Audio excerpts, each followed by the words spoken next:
Orang-orang menemukan Wusin yang pingsan. Saat itu, seseorang mengambil alat perekam Wusin yang terjatuh. Anak buah tim A menyelinap ke apartemen Suhi untuk membunuh Suhi. Tapi di sana sudah ada anggota MIG yang sengaja berjaga. Orang itu pun berhasil ditangkap. Di saat yang bersamaan, Suyun masih terus menunggu kedatangan orang tidak dikenal dan ia melihat Suhi di sana. Suhi mengaku kalau sebenarnya dirinya yang mengirim pesan pada Suyun untuk mencari tahu apa ada anggota tim E yang mengikuti Suyun. Suyun marah karena dirinya dijadikan umpan, tapi Suhi memberitahu Suyun kalau dirinya juga sudah menjadi umpan dan strategi mereka berhasil. Saat ini orang dari tim A berhasil ditangkap dan akan diinterogasi mereka. Setelah tahu akan menjadi penerus ayahnya, Hyunjo nampak makin menekan dirinya sendiri. Ia mengharuskan dirinya mampu menyelesaikan kasus di masa lalu supaya layak menjadi pimpinan. Dongrim mengembalikan alat perekam Wusin dan meminta maaf karena sudah mengambilnya secara diam-diam saat Wusin pingsan. Dongrim jujur akui kalau awalnya ia memang berniat memberikan perekam itu pada Bu Kwon supaya Bu Kwon bisa mengizinkannya keluar dari rumah itu untuk menemui ayahnya yang sedang kritis. Bu Oh dan beberapa pelayan melayani Hisu untuk memilih gaun yang akan dipakainya saat makan malam dengan suami dan mertuanya. Tapi setelah memilih, Hisu memberikannya pada Yun dengan menyelipkan sebuah kartu seakan-akan gaun itu dari suaminya Hyunjo. Wusin kembali merencanakan sesuatu dengan Choi. Wusin yakin pasti ada sebuah tombol untuk menurunkan Adamas dari langit-langit. Selesai membicarakan rencana itu, Choi memberitahu Wusin kalau saat ini Suyun kakaknya sedang ada di markas MIG. Kang mencoba bicara dengan Suyun yang nampak protes setelah tahu Wusin sudah melakukan kesepakatan dengan MIG untuk rencana menjatuhkan Kwon. Suyun marah-marah saat ia dihubungkan dengan Wusin. Suyun meminta Wusin tidak membahayakan dirinya sendiri dengan rencananya untuk kasus yang sebenarnya sudah kadaluarsa. Wusin memberitahu Suyun kalau saat ini mereka masih punya waktu untuk mengangkat kasus itu lagi untuk mencari tahu siapa pembunuh sebenarnya yang membunuh ayah mereka. Jadi ia harus tetap dengan rencananya mencuri Adamas. MIG mulai melakukan interogasi pada anggota tim A yang ditangkap mereka, tapi orang itu tetap saja tidak mau buka mulut. Rupanya orang yang ditangkap MIG itu adalah adiknya Lee yang secara diam-diam turun lapangan tanpa sepengetahuan Lee. Anak buah laporkan kalau saat ini mereka telah hilang kontak dengan adik Lee itu, yang artinya adiknya telah tertangkap. Dongrim menemui Wusin dan kabarkan ia sudah lega sekarang karena Hisu sudah membantunya soal ayahnya. Itu membuat dia tidak perlu khawatir lagi dengan ancaman Bu Kwon. Hisu dan Yun berpapasan. Hisu sengaja membuat Yun kesal dengan menyindir selingkuhan suaminya itu yang nampak cantik dengan gaun yang tidak diinginkannya. Wusin pun muncul. Wusin yang tahu bantuan Hisu pada Dongrim tidak gratis, meminta Hisu tidak mengganggu ayah Dongrim karena Wusin akan memindahkan ayah Dongrim ke rumah sakit lain. Dongrim yang menguping pembicaraan Wusin dan Hisu protes dengan perkataan Wusin barusan. Ia mau ayahnya tetap dirawat di rumah sakit ayah Hisu karena itu rumah sakit paling terbaik di Korea. Hisu katakan ia membantu Dongrim karena tahu Dongrim telah mendengar pengakuannya pada Wusin setelah melihat alat perekam Wusin ada pada Dongrim. Hisu pun mengancam Dongrim akan membunuh ayah Dongrim kalau Dongrim berniat memberitahu hal itu pada siapapun. Dongrim bingung kenapa nyawa ayahnya sekarang yang terancam. Wusin pun memberitahu Dongrim soal rencananya mencuri Adamas. Itulah alasannya ia meminta Dongrim pergi dari rumah itu karena tidak mau Dongrim terlibat. Setelah menyelidiki, Choi memberitahu Wusin kalau di bawah meja pimpinan ada sebuah tombol. Tapi sampai saat ini mereka tidak pernah tahu untuk apa tombol itu. Kalau ternyata itu tombol keamanan, saat Wusin menekannya, alarm akan berbunyi dan Wusin pasti akan ketahuan. Wusin yang tahu hari ini pimpinan dan Bu Kwon tidak ada di rumah, memutuskan akan bertaruh untuk menekan tombol itu. Hyunjo makan malam dengan keluarganya. Saat itu Hyunjo yang tinggal terpisah dengan mereka nampak begitu intens memandang Yun. Choi memberitahu rekannya kalau malam ini Wusin akan nekat mencuri Adamas. Choi meminta rekannya segera masuk dan menangkap Wusin Wusin saat Wusin beraksi. Wusin di ruang pimpinan. Ia memantapkan diri menekan tombolnya. Sebuah meja pajangan Adamas turun dari langit-langit, tapi ia kemudian harus kecewa karena ternyata Adamas sudah tidak ada di sana. Secara diam-diam rupanya Bu Kwon telah membawa keluar Adamas dan menyerahkannya pada seorang desainer berlian bernama Jang untuk dibuat ulang. Suhi protes saat tahu obat yang dipakai Suyun untuk mengancam tahanan mereka adalah obat mematikan. Suhi yakin Suyun juga pasti tidak akan mau menyuntikkan obatnya itu kalau tahu hal itu. Tapi sayangnya obat itu sudah dipakai Suyun. Saat diberitahu Choi soal tahanan Mick, Wusin yakin di tubuh orang-orang dari anggota kelompok radikal seperti itu pasti sudah terpasang GPS-nya. Artinya tempat persembunyian Mick saat ini ada dalam bahaya. Choi berlari ke hutan dan mencoba memberitahukan hal itu kepada Mick. Tapi rupanya Choi terlambat karena tim A telah tiba di lokasi Mick. Karena tidak dilengkapi personel lengkap, Kang dan anak buahnya membawa Suyun untuk kabur dari tempat itu. Tapi saat Suyun tahu Suhi tidak bersama mereka, Suyun nekat kembali untuk mencari Suhi. Setelah berhasil menyelamatkan Suhi dari tim A, Suhi dan Suyun melarikan diri. Lee menemukan adiknya sekarat. Lee begitu marah saat melihat kalau Suyunlah yang membuat adiknya seperti itu. Tiba-tiba laptopnya berubah menjadi bom waktu. Anak buah membawa Lee yang masih marah untuk segera keluar. Tempat persembunyian Mick pun meledak. Setelah berhasil keluar dari lokasi Mick, Suyun membawa Suhi ke apartemen Wusin untuk bersembunyi. Dan pada saat yang sama, Lee mendengar berita kematian adiknya. Lee makin dendam dan meminta anak buahnya mencari tahu soal adik Suyun juga. Lee ingin Suyun merasakan apa yang dirasakannya saat ini. Lee meminta untuk menghubungi Sun. Wusin yang tidak tahu kalau Adamas sudah ada di luar rumah kembali memberitahu Choi kalau ia akan masuk ke ruang pimpinan lagi untuk mencari tahu di mana Adamas. Hisu ditemui ayahnya. Ayahnya marah karena Hisu belum juga hamil. Hisu tegaskan lagi pada ayahnya kalau ia tidak akan pernah mau punya anak dari Hyunjo. Hisu kembali teringat pada hari pernikahannya. Saat itu ia dan Hyunjo sama-sama tahu kalau pernikahan mereka hanyalah sebuah transaksi bisnis. Hisu meminta Hyunjo menepati janjinya untuk menceraikannya begitu pimpinan meninggal. Hyunjo yang sebenarnya terpaksa menikahi Hisu juga meminta Hisu tidak perlu khawatir karena dengan senang hati dia akan melakukannya. Ia sendiri tersiksa dengan pernikahan mereka itu, tapi ia terpaksa harus melakukannya karena tidak bisa menolak perintah ayahnya yang diminta menggantikan posisi Minjo tunangan Hisu.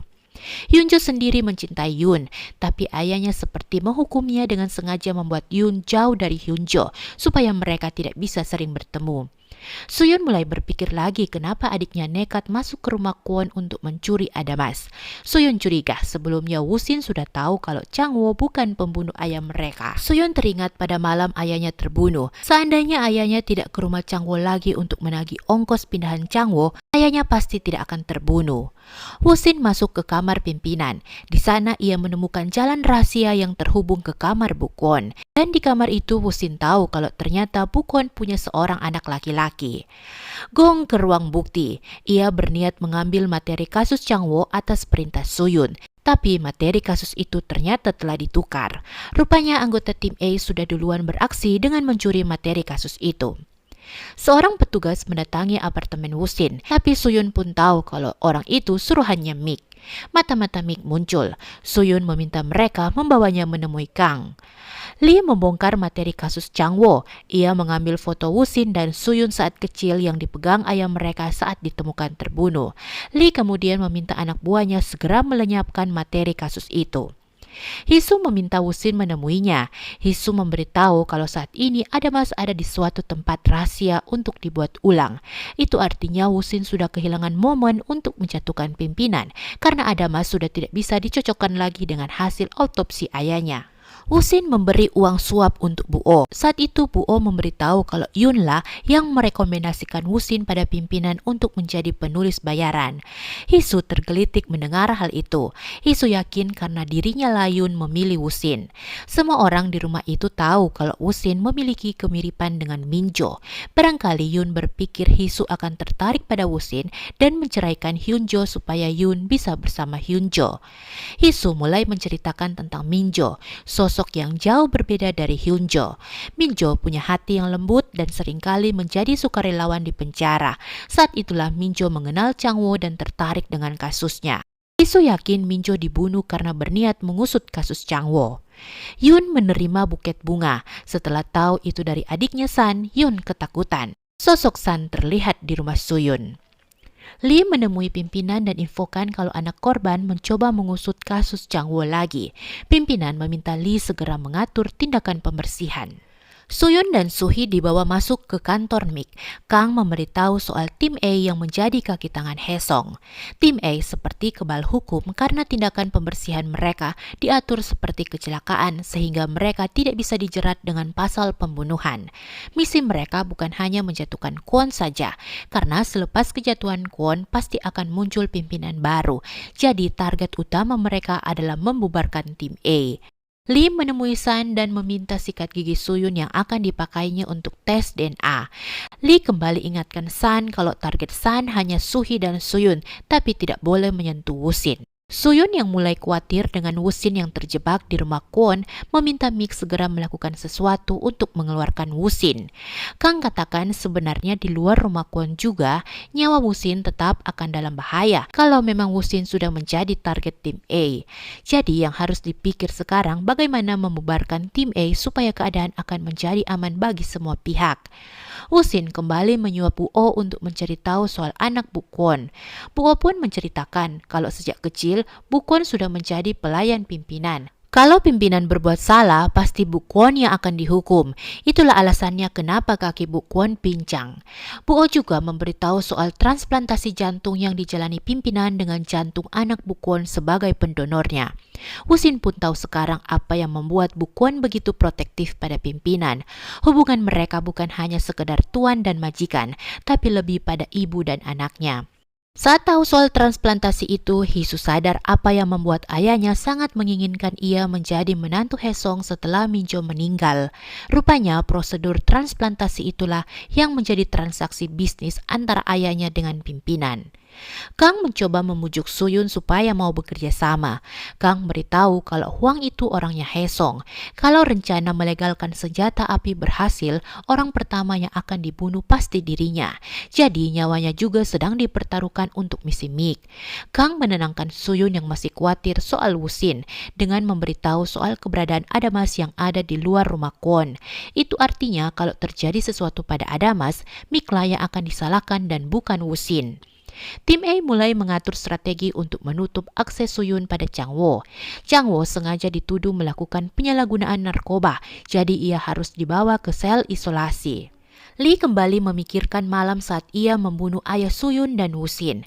Sebenarnya malam itu ia berniat mengambil Adamas dan membunuh Chang Wo, tapi yang muncul di sana malah korban. Wusin mencetak naskah novel yang berjudul Atas Nama Ibu. Saat tahu Adamas akan dibuat ulang, Hyunjo meminta ayahnya makin memperketat keamanan di tempat Jang supaya Suyun tidak membuat onar. Tapi pimpinan meminta Hyunjo tidak perlu ikut campur dengan urusannya.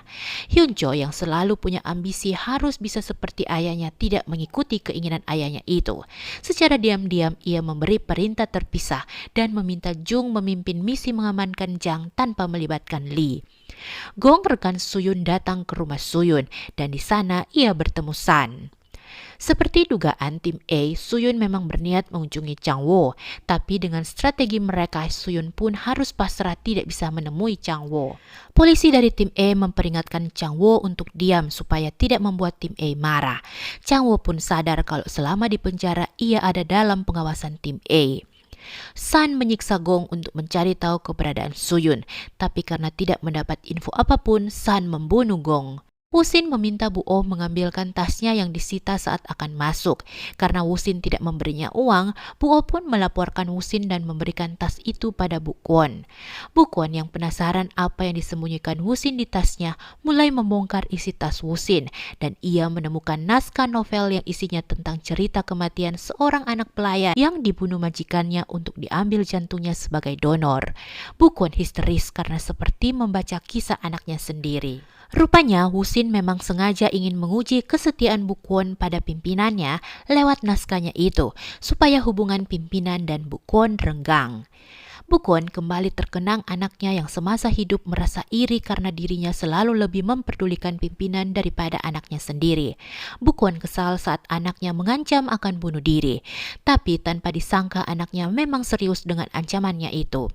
Tangis Bukon makin pecah saat ingat bagaimana ia memohon pada pimpinan supaya mau mengambil jantung anaknya karena ia ingin merasa selalu dekat dengan anaknya setelah anaknya itu meninggal. Suyon ditemani seorang anggota MIK ke makam ayahnya. Mereka kemudian tahu kalau anggota tim A sudah membongkar makam ayahnya untuk menghilangkan bukti. Tapi rupanya di luar dugaan adiknya Wusin telah sengaja menukar nisan makam ayahnya dengan nisan orang lain untuk berjaga-jaga supaya tidak ada orang Hesong yang akan mengganggu jasad ayahnya. Saat akan kembali mereka mendengar bunyi telepon dari bagasi mobil. Di dalam bagasi itu, mereka melihat Gong yang telah meninggal. Suyon syok. Ia mengangkat telepon yang berbunyi itu. Saat San menyebutkan namanya, mobil itu meledak. Bukon meminta Wusin menemuinya. Bukon memberitahu kalau dari awal dia memang tidak menyukai Wusin. Bukon menuduh Wusin datang ke rumah itu karena diam-diam ingin menyelidiki tentang kematian anaknya. Wusin pura-pura kaget Bukon sudah membaca naskahnya. Wusin katakan semua berawal dari imajinasinya. Bagaimana kalau anak Bukon bukan bunuh diri, tapi dibunuh oleh pelaku yang memang akan diuntungkan dari kematian anak Bukon. Bukon malah tertawa dan memperingatkan Wusin untuk tidak mengganggunya karena pimpinan tidak ada hubungannya dengan kematian anaknya. Bukon pergi. Wusin mencoba mencerna lagi kalimat Bukon barusan yang sepertinya mengandung makna kalau Bukon mulai meragukan pimpinan. Wusin menemui Bukon lagi. Dan Wusin pun jadi tahu sekarang kalau selama ini Bukon memang sudah tahu tapi sengaja berpura-pura mengingkari kenyataan itu untuk menghindari rasa bersalahnya. Hisu teringat pembicaraannya dengan Ibu Wusin. Saat ia katakan Changwo bukan pembunuh suaminya, Ibu Wusin memintanya tidak mengganggu Changwo lagi. Karena merasa ada yang aneh, Hisu meminta seseorang menyelidikinya. Suyun dan anggota MIK yang bersama Suyun ditemukan. Kejadian itu kemudian dilaporkan pada Kang. Saat tahu Suyun terluka, Suhi berusaha keluar kantor rahasia MIK tapi dilarang karena beresiko bisa membocorkan lokasi itu. Lee senang karena tahu San berhasil melenyapkan Suyun. Lee bahagia karena menemukan informasi baru kalau ternyata Changwo adalah ayah kandung dari Suyun dan Wusin. Hisu mengajak Wusin bicara. Hisu katakan sepertinya bukan pimpinan yang membunuh ayah Wusin, karena buktinya sampai saat ini Changwo masih dibiarkan hidup. Hisu menuduh Wusin juga sudah tahu hal itu.